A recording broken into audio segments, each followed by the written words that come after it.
born from light before there even was a dawn. So pure, so bright, falling from the skies above into our darkened fate.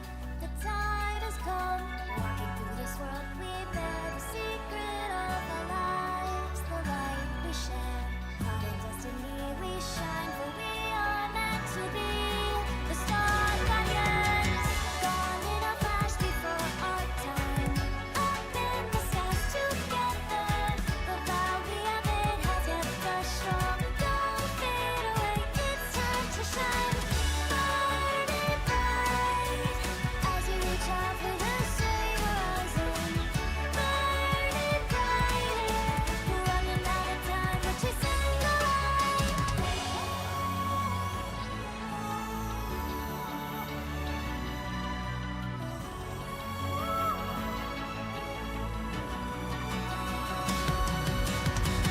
Gone in a flash before our time, up in the skies together.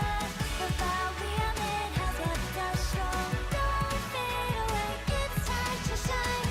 Burning bright as we reach out for the same horizon. Burning brighter, piercing through the dark, we burn on and on and on.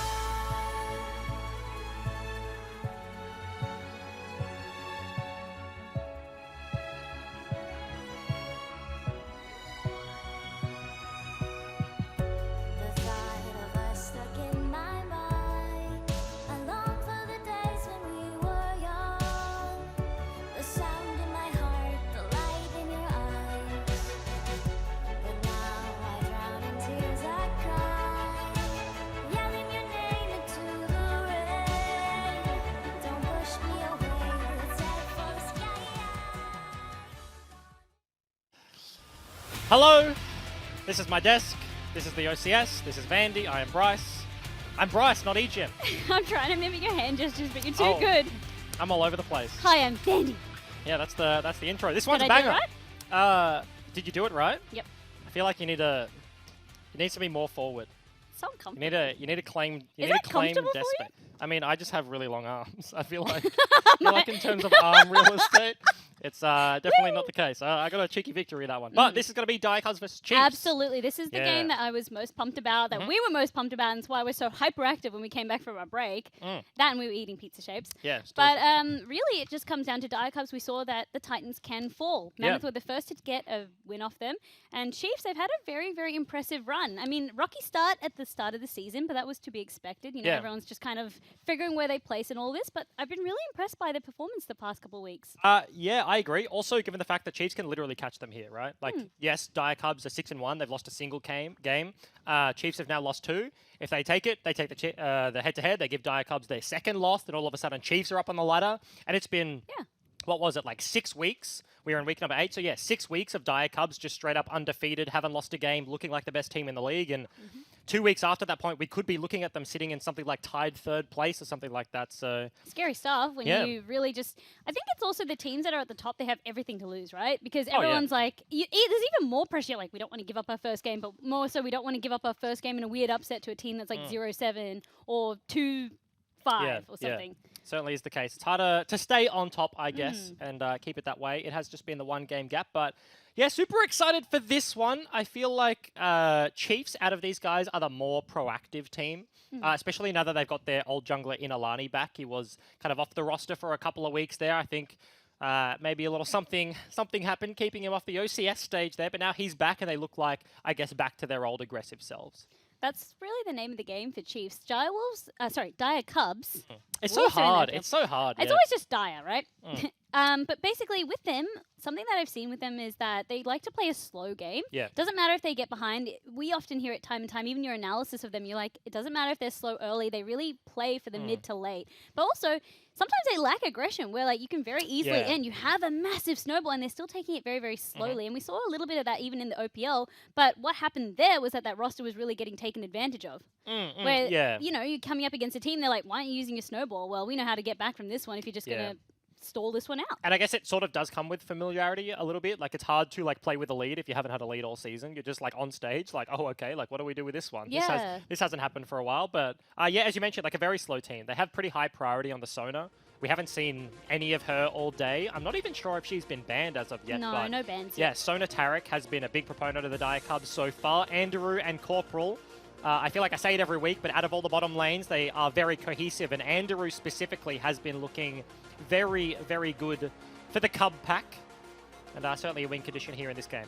I have to agree, but that's also how Mammoth got that win condition over them last week. It was focusing Andrew finally, which is no easy feat. You do have Corporal that you need to get through to be able to do that. But finally, they were able to clear that barrier, take out Andrew. And once Andrew fell, you could see the rest of the team just didn't have the damage, didn't have the numbers. A lot of what Dire Cubs draft, I feel, is like just protect the Andrew comp. Yeah, like some of it. If they're not going for like a Hecarim that snowballs early, it does seem to be like, okay, like late game win condition, we'll pick a tank top side, maybe like a Renekton. It was like the Ornn in the early weeks, but we're kind of past Jungle that Olaf meta. a lot of the time. Yeah, Just run at them, soak up all those CDs. Yeah, it's kind of like tempo junglers and things to make the game happen around the bottom lane, and then when they do hit their item spikes, it really does kind of come online. Speaking of the Sona, is going to be the first ban here for Chiefs, with the Riven actually targeted Good at read Tien. on that one. So both of these teams know exactly what the opponent's priorities are, and given this is now a Nico, something is going to be open. The Ryze, the Aatrox, the Sylas, the Akali, the Aurelia, all of these things, specifically the Aurelia, hasn't been touched at all today, we were saying last game, but both of these teams play it in multiple roles, so I suspect we will be at least seeing her in the draft phase somewhere. Have to wait and see whether she does get prioritized for a ban, or as you said, a pickup that does come through. And it's interesting to see where the priorities lie. So definitely for Chiefs, targeting that bot lane with Andrew and Corporal. So we got the support ban. Now we have the AD carry ban. And Just taking away the Cubs, duos. Yeah, Dire Cubs just taking away the flex picks. Riven and Nico can be both flex top or mid. Yeah, So certainly is.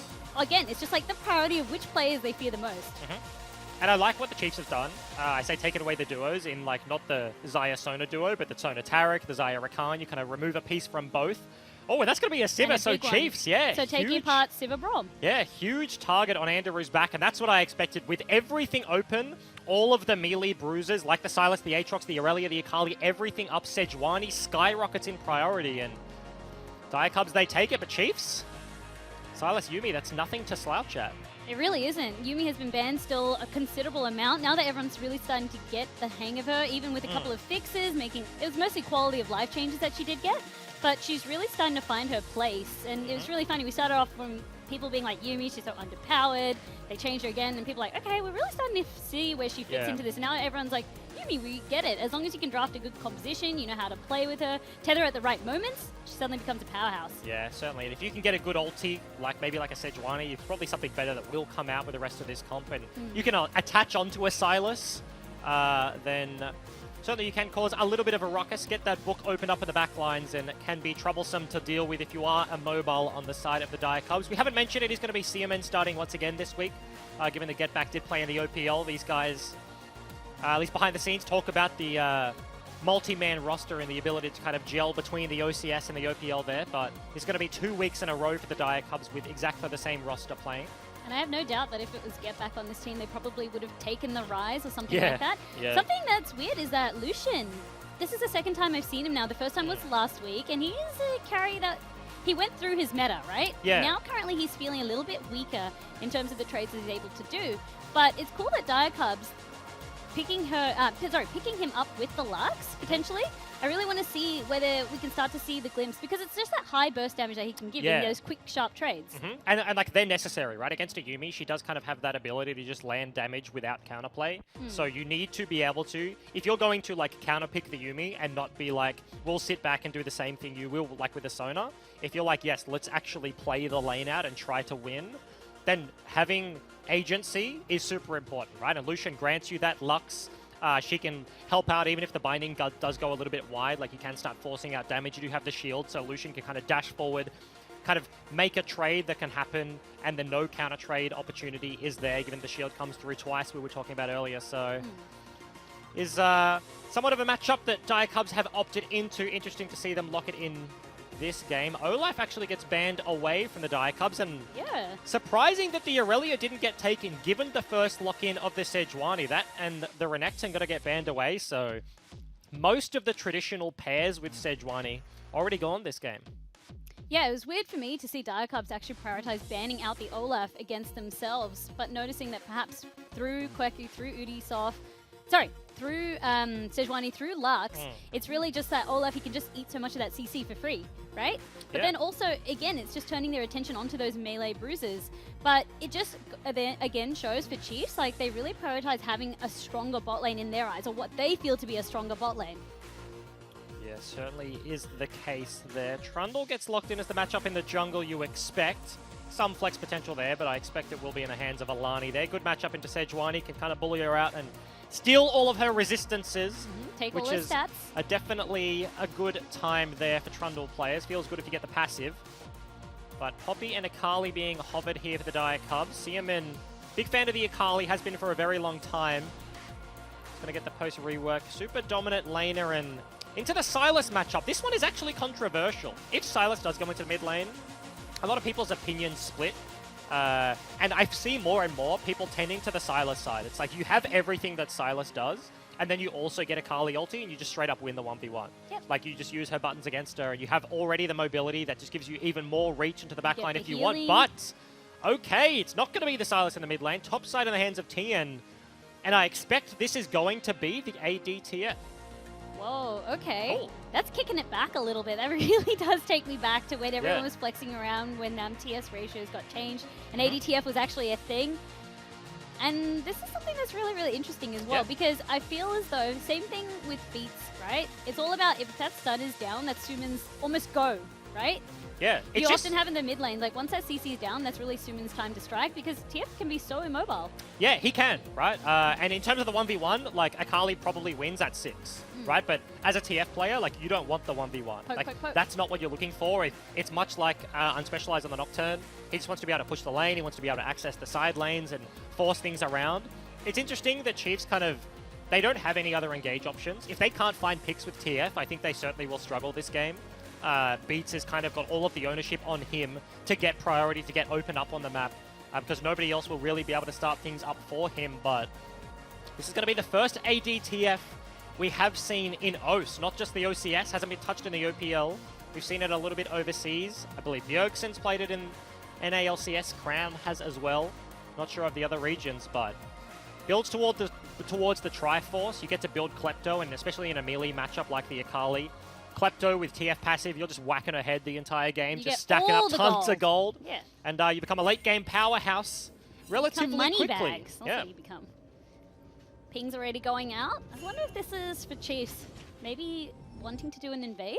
Just by the way they're pinging that bot side. Or at least make sure that they're stopping any potential invade from Cubs. I mean, their invade is actually fairly decent. They only have TF gold card for stun, but then you have the slow from Yuumi, you have Ezreal, he has an auto attack reset with his Q, so level 1 potential is there, and it doesn't really cost them anything, right? These champions can happily start those abilities and be absolutely fine in lane.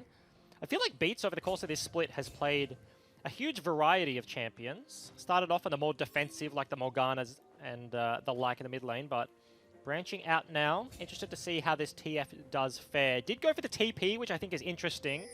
Doubling down on that global threat.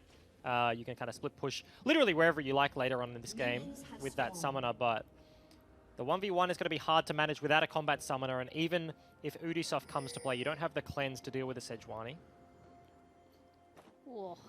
No one's trying any cheeky invades. Most of it was just really just gathering intel, stopping any invades of their own, and just settle into the regular jungle parts. It's really interesting what you just discussed right there. You know, a lot of that engage potential comes down to the Sejuani. I mean, you do have Kweku on that Poppy. You can really just ulti someone away, make sure that they go off to Narnia. But it comes down to that lockdown or following up on anyone that Corporal can pick out with those bindings. Yeah, it's really in terms of reliable buttons is just Ubisoft. Everything else is semi-opportunistic. You need someone to miss position to land a Lux binding or get a very nicely played flank from Kweku with his to start things off.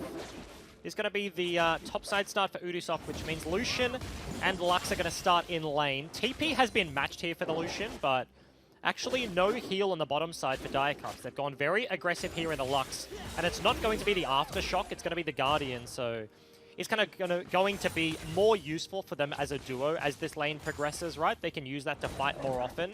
And it's not like the defensive aftershock of, oh, I'm Corporal playing Lux. If I get ganked, I maybe can live. They really want to be the aggressors down here on the bottom side. It's also going to be an Andrew first. At least seeing him play that Lucian. As I said, we don't really see a lot of him, but starting to gain a little bit of popularity in these tight situations. Top lane matchup we didn't really touch on either in terms of Kweku on that Poppy versus the Silas. I mean, I think for Poppy it gets easier, right? Yeah, probably like in the early stages until he builds up those resistances. Like Tien has the push, he has more AoE, has the passive that I'm unsure if it was on this patch. I believe it's not. I believe it's next patch where Silas kind of got the AoE changed a little bit, but we'll be able to shove in and has that extra sustain from the W, so should have early access to this one. But I feel like this is the game that Kweku's been playing for weeks, right? Him and Dragku, same sort of style. They come up top side and they just pick like a big beefy bruiser, no matter what the matchup is, and they cop it for the first 10 levels of the game and then start being a big ruckus in team fights. So tried and true strategy here for the Dire Cubs. They're going to repeat it here in week number 8. They really start to come online. It's also that change that they did make to Silas where he just can't clear as quickly as he used to. I think that's really something that's welcomed positively by everyone that's ever had to lane against a Silas. Gets to like 6 and it's like, what minion wave? Yeah, and he just one-hits everything. Like front line, back line, he just AoEs it with the passive and screws off to go make another lane's life miserable. Trundle is going to be spotted up by this ward from Kweku as Alani's actually just going to chomp that one. At least he knows that the vision is gone. Perhaps can maybe bait something out. If he hits that minion with anything other than the Poppy passive, then that's going to be a dead Oh, Alani actually going for it. So figured he'd wasted enough time just trying to threaten and now just going to reset. So not wanting to waste too much time there in case nothing happens. Yeah. Doesn't really lose anything to walk out of the bush and then just pop a pillar. Already did show on the pink ward completion. That is... he stayed around and he actually got the first blood. Kweku. Unfortunately didn't see how that one transpired, but maybe a little bit too aggressive. Just kind of expected the Trundle to leave, but leave he did not. And very early first blood for the Chiefs. Goes to the jungler as well, so he's going to go back, finish his jungle item. Potentially start working on the Cinder Hulk here as he picks up that Ruby Crystal. Beats we saw a little bit earlier when he can get that gold card onto Sumin. Or any card, just that damage to really stack up that Klepto. That's just going to be it. Wants to just farm up as much as possible. Keep his mana high with the blue cards here and there. Start cashing in those sly bags of gold. I will say, in terms of CS leads as well, the bottom lane for Dire Cubs is certainly going in their direction. They've already gone for a reset here. Vamp is picked up for the Lucian, which makes that Yuumi poke just that little bit easier to withstand. Because once again, there's basically nothing you can do about it hitting unless you can only play in a minion wave. So they hold their TP equilibrium and already building up some sort of an advantage down here, so... Corporal and Ubisoft invading together. Oh, Alani. They do have the vision ward already set down, and they bump straight into Alani. The Lifeline narrowly misses, but Ubisoft is still able to claim this jungle.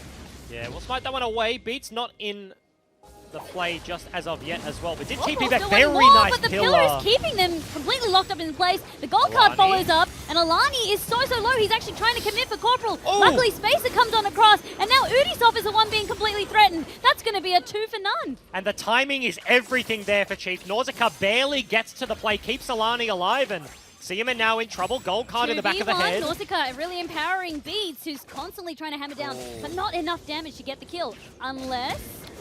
Gets the flash.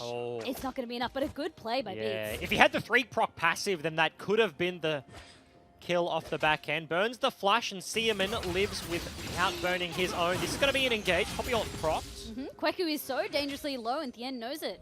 Yeah, can he actually just look for the redive here? Low on mana, but... Yeah, Poppy passive comes up, and the shield kind of annoying to get through, so...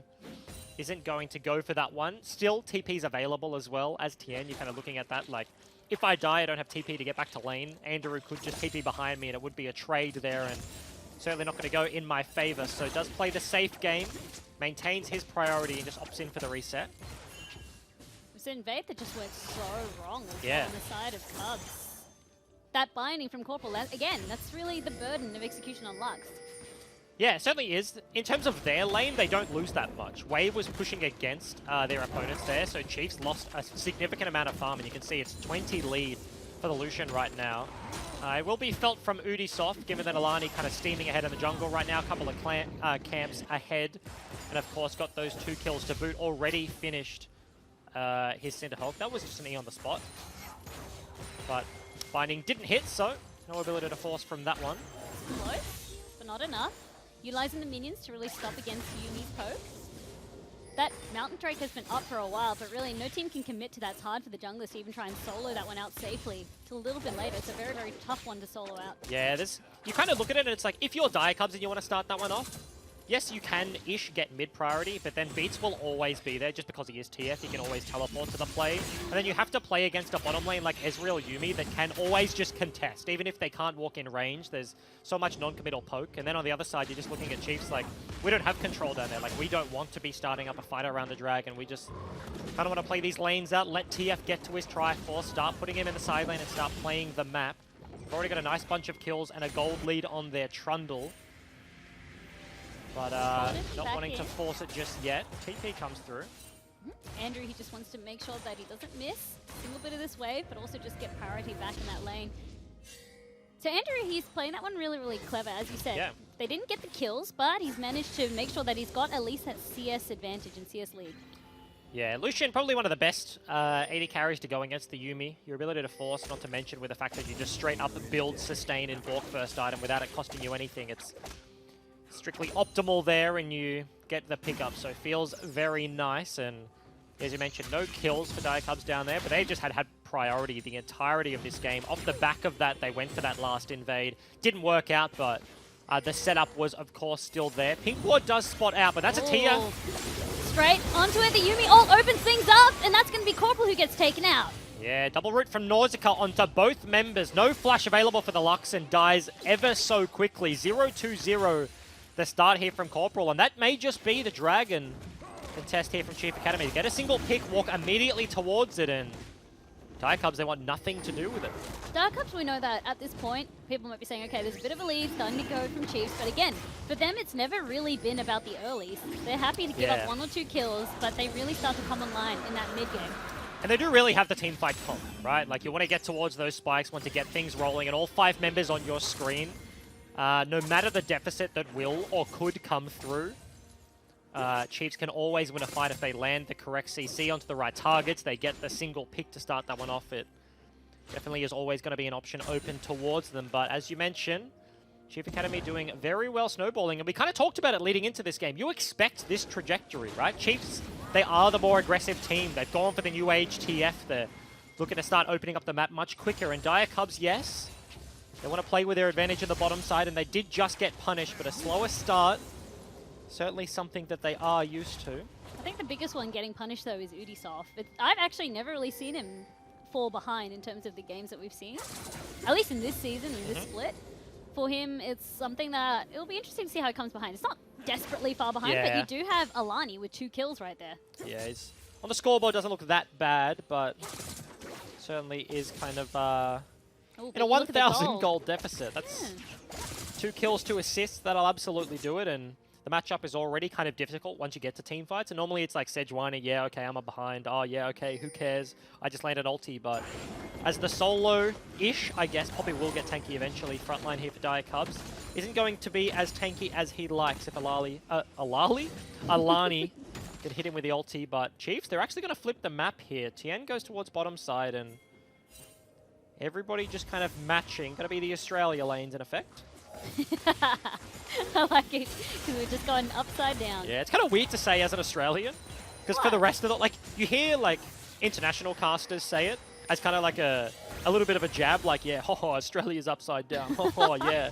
And then you're saying it, like, acknowledging it? I just live here, like, this is...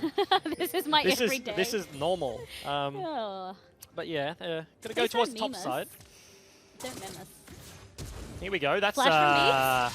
Desperate to get the gold card.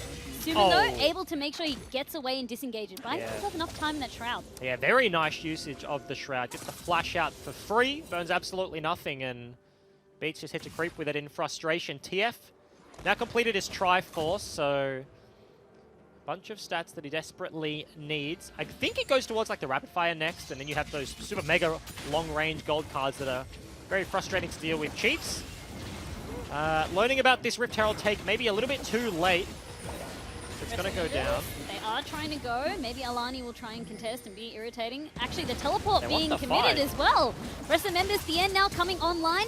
Forcing the flash out from Alani would have been devastating if he got hit by that. Yeah, Kweku kind of hitting beats in the back of the head with a Poppy passive there, but everything will just fizzle. So Chiefs, they burn the TP and they lose the Rift Herald. Advantage goes to Dire Cubs. They get something, sneak that one away right under their noses. Beats really feeling those level 1 boots. He's trying his best to Yeah. gold card everyone. He's like, just get back here. But that's it. When he does get those gold cards, and it's going to be the same thing. You've got Nausicaa also empowering him. He'll be slowing down targets and positions. So Yeah. it's very scary to be caught out on your own. Actually, that's a very good point. You have another global for the Yuumi to attach to, but this is Dire Cubs wanting to make a play. Space at the target here. Zoom in, being focused in top lane. Exhaust actually out onto him. Kweku trying to see what he can do, but Alani now follows up with the pillar. Rest of the members of Chiefs, they don't want to fully commit to that one yet as Corporal and Andrew arrive. Yeah, the disengage comes through. No access to Ezreal ulti to Shelly. clear out this wave, so Rift Herald is going to get a bunch of value here. Tien is solo bot side just whacking away at that turret. Unsure of the HP, but this tower certainly is going to break very quickly. Bit of a race. I expect Dire Cubs are going to be able to pick this one up. Andrew tanking the turret. Yeah. Being a solo man, pushing through multiple plates here, and also not that much tower damage in the hands of a Silas, so the race is won with Shelly. You kind of expect it. Dire Cubs committing a TP for that one, and they get the gold lead after that point, kind of shrinking the deficit they were in. More gold for Tiendo. At least still able to get down those plates before they fall in about 4 seconds. Now the plating's about to fall. So at least he gets something for his troubles. Doesn't get the first brick, but he's still just trying to match the tempo that Dire Cubs were able to bring. Yeah, and it was an interesting play. They hard commit to it, and the side lane for Poppy isn't going to get easier as the game goes on, I expect. Sumin And trying to take a guess. you kind of have to look at the map and think it probably favors Chiefs if they can open it up, right? If you're trading turret for turret on the other side, like there's an equalized gold trade, so nobody is getting ahead. But as soon as you open up more side lane and make those lanes longer, you kind of have to look at a TF and be like, yes, that's exactly what I want. Give people more room to extend in and give me opportunities. Very nice stun from Kweku, finds Alani. Kweku 1v1 Tien. in Alani being very, very annoying, but the fight is actually over to the left side. The end. Still trying to lock up the rest of the members. Alani is a little bit low from his duel with Kweku, but he's not fussed. And just to get the Oh. plant. Yeah, Yuumi and the plant is going to heal him up a great deal there, and Kweku still split off. Fight happening over the Infernal. Everybody wants access. You heard the pings coming out Jeez. earlier before it was There even it there. is. And now Thien locks up straight onto the Sejuani. Enough damage isn't Oh. onto Ubisoft just yet. Thien is actually dangerously low. He's first to go down. Andrew Cubs. hungry for another. That's going to be Sumin who gets the next kill. A double kill over to Oh. Andrew. And they are cleaning house. Sumin gets a triple. And it hits 15 minutes, and Dire Cubs with a straight-up ace. The Akali wrecks the backline. Chiefs, they hard commit to the Sejuani, and that's not as stupid as you may think. The Trundle ulti comes through. They look to pick off the frontliner in Ubisoft, but can't quite find the kill. He falls down much later, and Dire Cubs, they walk away with everything. What looked so good for Chiefs suddenly fell so quickly apart. There wasn't enough burst to follow up on Ubisoft, and now they managed to walk away. And now Dire Cubs swing things straight back into their favor. Again, not about the early game for this team. Never phased. Gold swing, huge there in the hands of the blue side now. About 1,000 in their back pocket, and they pushed the mid lane. They didn't take the Infernal, so another fight may ensue. Ulti is kind of not available for a lot of these guys. Dire Cubs maybe a little bit more reliant here, but Chiefs just going to straight up start it again. Round number 2. In terms of ultimate cooldowns, Corporal's the only one with his up at the moment. Spacer as That's well. dead. And yes, they do secure the Drake, so at least Chiefs get something for their trouble, but Yeah. they sacrifice 2 turrets for it. Very nice commit there from the Chiefs off the reset. Just immediately beelining towards the bottom river. They're able to take that one down and paired up with the Mountain. Definitely 2 good dragons to have. Mixed bag, but a pretty good one, you would have to say. The kind of the scary thing coming from that point is that a Hex Tech now completed for the Akali goes back, is working on his second item, gets the straight up spell pen of the boots plus the orb. So Seaman has come online, and off screen he just solos out Tien. Hits him with a one shot. 3-0 Get that turns to Akali 4-0. swivel happening, and it's going to be a freight train. A freight train, I like that. She is a freight train. She literally just charges at you like one. Well, I mean, my point is that it's a freight train, Ah, she but gives you she's a fright. also frightening. That's yeah. I thought it was intentional. I'm like, man, you're a genius, but Yep. you've And then ousted I didn't. yourself. And then I didn't realize Ah, my genius. Should have How just sad. committed. I'm Here we sorry. go. Alani eating up so much damage from 2 members. He's still not yet going to fall. If he can proc that seed, he's going to live. Gets himself out, uses the ulti. Beats now the target here. Stuck against the wall against a Poppy. Beats, though. He's not as lucky. Doesn't have the blast cone able, but he is just trying to walk out of this one. The stun finally connects, and he does go down to Kweku. Yeah, Negatron and the Merc Treads almost doing wonders for the TF there. Chief Academy trying to defend this turret, but it's definitely a tough ask. Andrew just whacking away on that one, working on his second item of the Lucian, dishing out the damage. Oh, round 2, level lead for Seaman. Round 2, the freight train. Doesn't have ulti just yet. No, I think he is just looking at waiting on that. the cooldown, but he wants Actually, it. he's Yeah. being very, very sneaky about it. Tian on the wrong side of the map. We'll be able to dash over the wall if he wants, and enough time has passed, so Seaman does his back away. They were playing a game of chicken right there, it felt like. Oh, okay. Round 3. Has the ultimate out, at least, but Alani is on. Yeah, TF prowl. is coming though. Beats is around as well as the Trundle. If Seaman overcommits here, the Globals can come through. Only level 10, so he doesn't have the rank 2 TP from TF, but that's enough range. Seaman very far forward here. Double dash isn't going to buy enough distance. A good ultimate by Beats means that he can follow up with the gold card, but Suman uses the ultimate to actually disengage. Yeah, E double dash is enough to get him to safety. Baits out the TP from Beats there, and you kind of have to look at it. Now that Dire Cubs have the lead, you really look at this Chiefs comp, and it's like they hit the mid game. They open up the map, and then they want to play the 1-3-1, but as soon as that Infernal spawned for Dire Cubs, they immediately wiped the fight, and they've just had complete control all over Summoner's Rift for the last couple of minutes. Well, you already mentioned it. A lot of their strengths came together in the team fight. In terms of that laning, it wasn't going to be as strong, and you really could see it. I mean, Udisoft, he's able to soak up so much damage, hence why he's just going straight into a bit of a tankier build. But Kweku as well, just being that absolute nuisance on Poppy. Yeah, kind of being a steadfast presence, some would say, underneath his turret, just holding it for as long as possible. And those couple of picks on Tien certainly been a little bit rough here for Chiefs. Gold lead about 3,000 in the hands of Dire Cubs. Blue buff now the target. We're only 30 seconds away from Baron, so nothing major has happened as of yet. Did Andrew just face tank a wall? Or was that an intentional choice? Let's go with intentional. Let's give him the benefit of the doubt. Okay. What isn't intentional, though, is definitely Thien getting caught out here. Unfortunately, Joe's to check the blue. He manages to buy himself enough time, but does ultimately get taken down. Yeah, silver linings as well. Corporal also gets the cheeky little assist on the ulti there. Beats not quite able to land the stun. Alani is here with a pillar. Alani actually flashes for the pillar. Yumi ult comes across, but Suman too mobile. Yeah, so close. Only 2 charges of Book is not enough to lock someone down. And Seaman once again so annoying in the side lanes, and we say this every week, and if Akali gets ahead, she snowballs like crazy. Yes, she deals damage like crazy, yes, but she's just so goddamn difficult to lock down in the side lane. Counterplay is few and far between. You really do need multiple members to be able to make that work, and Chiefs definitely struggling right now. Another turret does get bopped, and Dire Cubs extending their lead. You're also just wasting the time and resources sending members up to deal with that Akali, and if you don't get the kill, it's just, wasted. And it really opens up the rest of the map. That's the benefit of a 1-3-1, right? Like, one of you will always get picked on. The worst thing, if you like to generalize a comp where you're looking like, I'm putting a team together and I don't know how to play this sort of style, the worst thing that ever happens in a 1-3-1 is your mid laner gets picked.